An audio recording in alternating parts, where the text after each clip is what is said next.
Penting banget nih untuk punya ketenangan jiwa dan pikiran. Soalnya banyak orang yang mentalnya rusak gara-gara lingkungan, temen, pacar, atau bahkan keluarga. Nah, jadi di sini Bastian Stoic bakal kasih insight yang keren banget buat kalian semua. Yuk, dengerin bareng-bareng. Yang paling menakutkan bukan kehilangan seseorang, tapi kehilangan versi dirimu yang dulu ada saat bersamanya. Dan kita semua tahu, rasa rindu yang tidak tertuntaskan itu tidak melukai dari luar. Ia tumbuh pelan-pelan dari dalam, dari satu ruang kosong yang tidak pernah benar-benar diberi nama. Bisa jadi, kamu sudah tidak mencintainya lagi, tapi kamu masih berpegangan pada kenangan, pada kebiasaan, atau pada rasa yang kamu pikir tidak akan pernah datang lagi dari orang lain. Tapi, coba pikirkan ini pelan-pelan. Apa yang sebenarnya kamu perjuangkan? Cintanya? Kebiasaannya?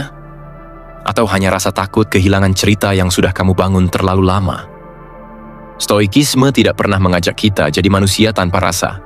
Justru, ia mengajak kita memelihara rasa itu dengan lebih bijak. Marcus Aurelius menulis bahwa kesedihan kita terhadap apapun yang hilang bukan karena hal itu penting, tapi karena kita menganggapnya penting. Dan itu bisa diubah kapan saja. Video ini bukan tentang bagaimana cara move on dengan cepat, tapi tentang bagaimana kita tidak lagi diperbudak oleh emosi yang tak kita pahami. Bukan tentang jadi lebih kuat dari perasaan, tapi lebih tenang di dalamnya. Karena bisa jadi kamu sudah dewasa, tapi belum pernah diajari cara melepaskan. Bukan dengan membenci, bukan dengan menghapus kenangan, tapi dengan mengembalikan hatimu pada kendalimu sendiri. Kamu nggak perlu jadi orang yang baik-baik saja di depan orang lain. Kamu hanya perlu jadi seseorang yang tidak lagi bersembunyi dari apa yang kamu rasakan. Dan kalau kamu masih di sini, berarti kamu tahu, ini bukan hanya tentang dia, ini tentang kamu, tentang hidupmu, tentang damai yang diam-diam kamu cari. Tonton video ini sampai selesai, karena satu kalimat di akhir mungkin bisa jadi pembuka hidup yang baru buat kamu. Dan kalau kamu merasa video ini menyentuh sesuatu yang belum pernah kamu bicarakan, silakan berlangganan channel ini. Bukan karena kami butuh angka, tapi karena kamu layak punya ruang untuk memahami dirimu sendiri, tanpa penilaian. Sekarang, mari kita mulai. Dari yang paling dasar, poin pertama. Memahami keterikatan.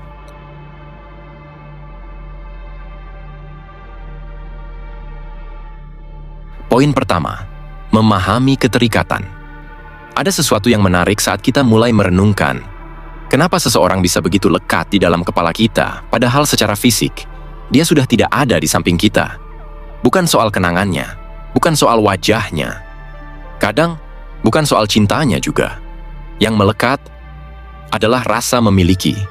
Dan dalam sudut pandang Stoik, itu justru awal dari penderitaan kita sendiri.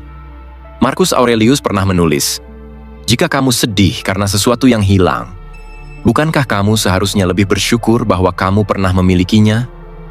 Kalimat ini sederhana, tapi menyentak. Karena ia menyiratkan sesuatu yang jarang kita sadari, bahwa keterikatan itu bukan tentang apa yang ada, tapi tentang ilusi bahwa itu akan selalu ada. Bayangkan kamu sedang duduk di depan jendela, hujan turun dengan tenang. Kamu menatap langit yang abu-abu, tapi bukan karena cuacanya buruk, tapi karena ada satu nama yang belum juga lepas dari hatimu. Bukan karena kamu belum move on, tapi karena kamu masih mencoba memahami kenapa semua ini harus terjadi. Dan mungkin, di momen itu, kamu mulai sadar, yang sulit dilepaskan bukan hanya dia, tapi juga versi dirimu, yang merasa utuh saat bersamanya.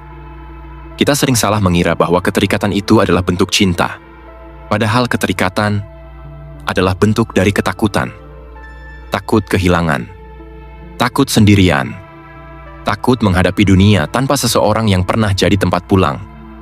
Tapi coba pikirkan ini. Kalau cinta itu sehat, kenapa harus takut? Kalau rasa itu murni, kenapa harus menggenggam erat-erat?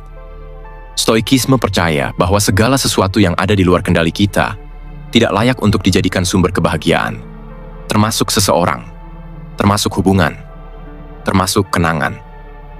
Mungkin itu sebabnya kita lebih banyak menderita karena ekspektasi, bukan karena kenyataan.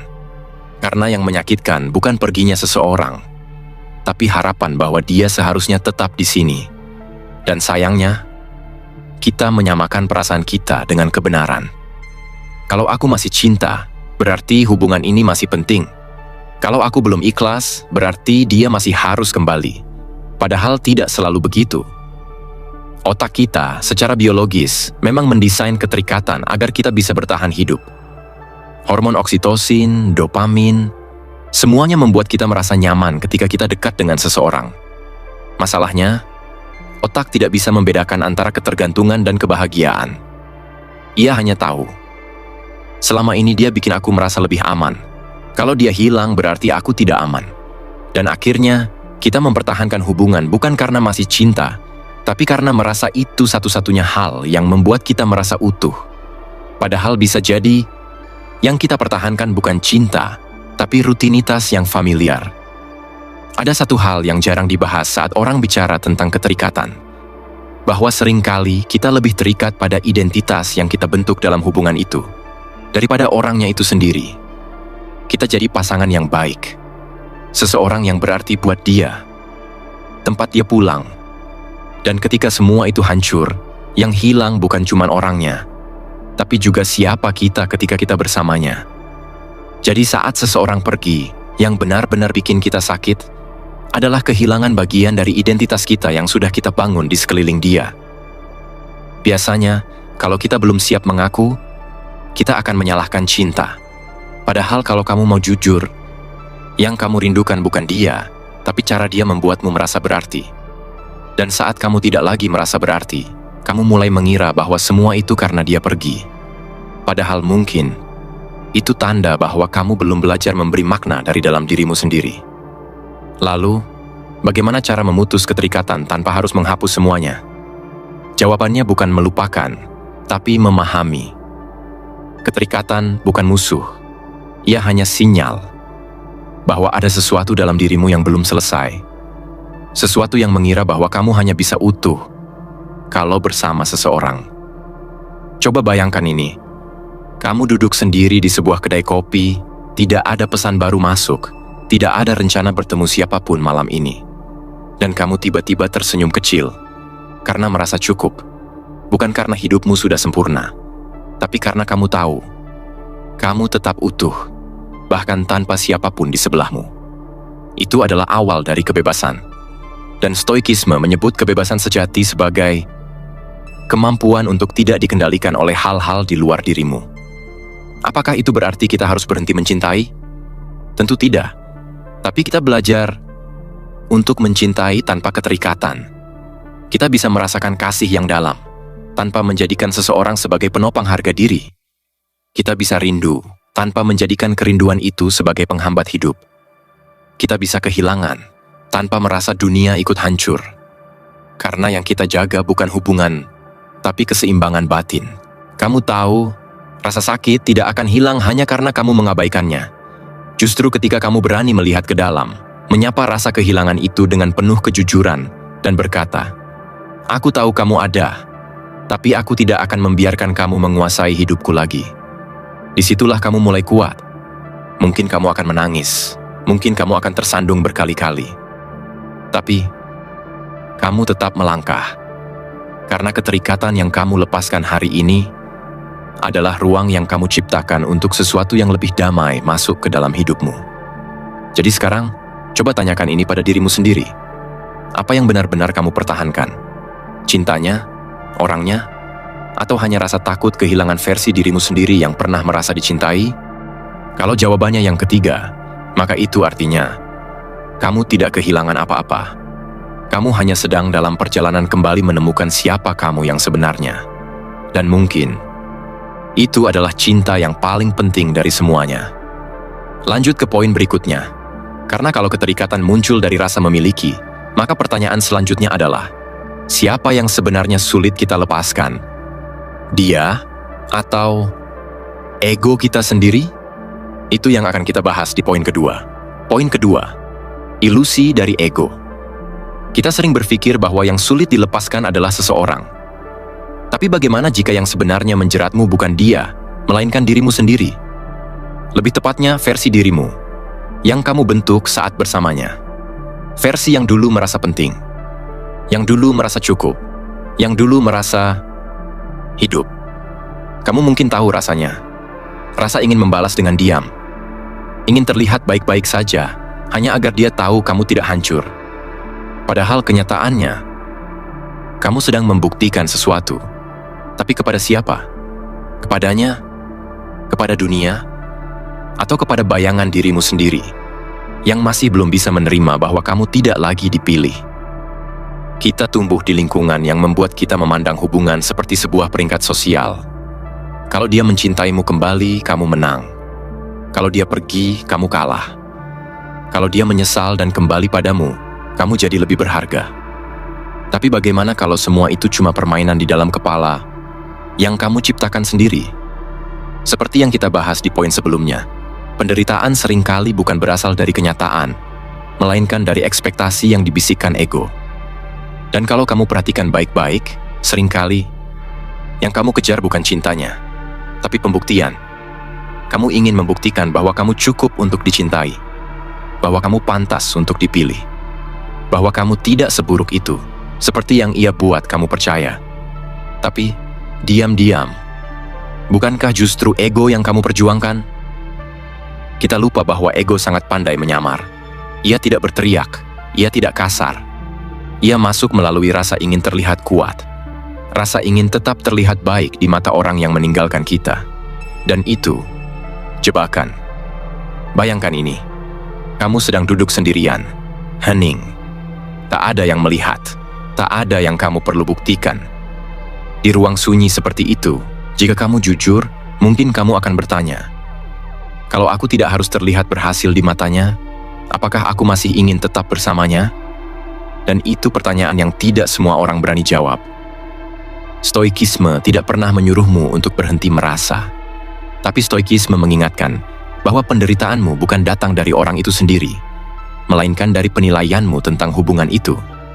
Kalau kamu merasa gagal karena ditinggalkan, mungkin karena kamu menganggap bahwa hubungan yang putus adalah reputasi yang rusak. Tapi kalau kamu menganggap itu hanyalah proses alami yang tidak bisa kamu kontrol, kamu tidak akan menghubungkan harga dirimu dengan keberadaan atau kepergian seseorang. Marcus Aurelius pernah menulis, kita hanya bisa kehilangan apa yang sebenarnya tidak pernah kita miliki. Dan itu mungkin pernyataan yang pahit tapi masuk akal. Karena tidak ada manusia yang sepenuhnya bisa kita miliki. Termasuk versi diri kita yang dulu. Termasuk seseorang yang pernah begitu dekat. Jadi kalau hari ini kamu merasa kehilangan, barangkali bukan hanya karena dia pergi, tapi karena kamu kehilangan identitas yang kamu bentuk saat bersamanya. Dan itu wajar. Masalahnya, ego membuat kita sulit membedakan antara cinta dan obsesi akan validasi. Antara ketulusan dan ketakutan akan terlihat gagal. Mungkin selama ini kamu berpikir, aku bertahan karena aku mencintainya. Tapi bagaimana kalau kenyataannya? Aku bertahan karena aku tidak bisa menerima bahwa aku pernah salah memilih. Dan itu bukan kelemahan, itu justru keberanian. Keberanian untuk melihat dirimu secara utuh. Bukan sebagai korban, bukan sebagai pemenang, tapi sebagai manusia yang sedang berproses. Ada hal menarik yang pernah dijelaskan oleh Rollo May. Ia mengatakan bahwa ketakutan terdalam manusia bukan hanya kehilangan orang yang dicintai, tapi kehilangan struktur ego yang selama ini menahannya tetap berdiri. Saat hubungan itu runtuh, yang jatuh bukan hanya statusmu, bukan hanya kebiasaanmu, tapi semua narasi tentang siapa aku yang selama ini kamu yakini. Dan karena itulah, melepaskan terasa menyakitkan. Bukan karena cintanya terlalu besar, tapi karena egomu sudah terlalu melekat padanya. Kadang kita ingin seseorang kembali, bukan karena kita masih mencintai mereka, tapi karena kita ingin mengembalikan citra diri kita yang pernah merasa utuh bersamanya. Kita ingin membuktikan bahwa kita cukup, bahwa kita pantas dicintai, bahwa kita tidak salah. Tapi dalam proses itu, kita justru semakin jauh dari kenyataan. Karena harga diri bukan sesuatu yang diberikan oleh orang lain. Dan pembuktian yang terus-menerus hanyalah ilusi. Maka, pertanyaan yang penting bukanlah, apa yang harus aku lakukan untuk membuatnya kembali. Tapi lebih ke, apa yang harus aku terima untuk bisa kembali menjadi diriku sendiri? Kalau kamu tidak perlu membuktikan apapun lagi, kalau kamu tak perlu menang dalam cerita ini, kalau kamu hanya ingin hidup dengan tenang, apakah kamu masih akan berjuang sekeras ini? Atau kamu akan mulai pelan-pelan melepaskan? Mungkin awalnya akan terasa seperti kehilangan arah. Kamu tidak tahu siapa dirimu tanpa hubungan itu, tanpa validasi itu, tanpa rencana-rencana yang dibangun bersama seseorang yang kini bukan siapa-siapa. Tapi bisa jadi, justru di titik itulah kamu mulai mengenal siapa dirimu yang sebenarnya. Stoikisme tidak menyuruhmu menghapus kenangan, tapi stoikisme mengajarkan untuk tidak membiarkan kenangan itu mengatur pilihanmu hari ini. Dan salah satu prinsip yang paling membantu adalah ini: apa yang tidak bisa kamu kontrol bukan tanggung jawabmu.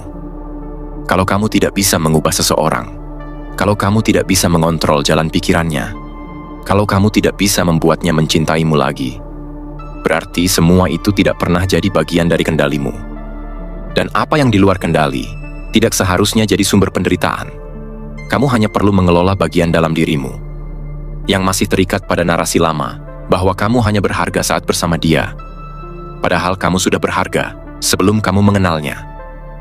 Jadi pertanyaan besarnya sekarang adalah, kalau kamu sudah tahu semua ini, kalau kamu sudah mengerti bahwa ego lah yang menjeratmu selama ini, masihkah kamu ingin bertahan dalam cerita yang tidak lagi kamu tulis sendiri? Atau kamu siap mulai bab baru dengan peran yang lebih jujur, lebih bebas, dan lebih damai? Mungkin kamu akan kehilangan wajah di mata orang-orang, tapi kamu akan menemukan wajahmu sendiri di cermin. Dan untuk pertama kalinya, kamu akan menyadari bahwa kamu tidak sedang kalah. Kamu sedang pulang. Lanjut ke poin berikutnya. Kita akan bicara tentang kekuatan yang justru muncul saat kita melepaskan.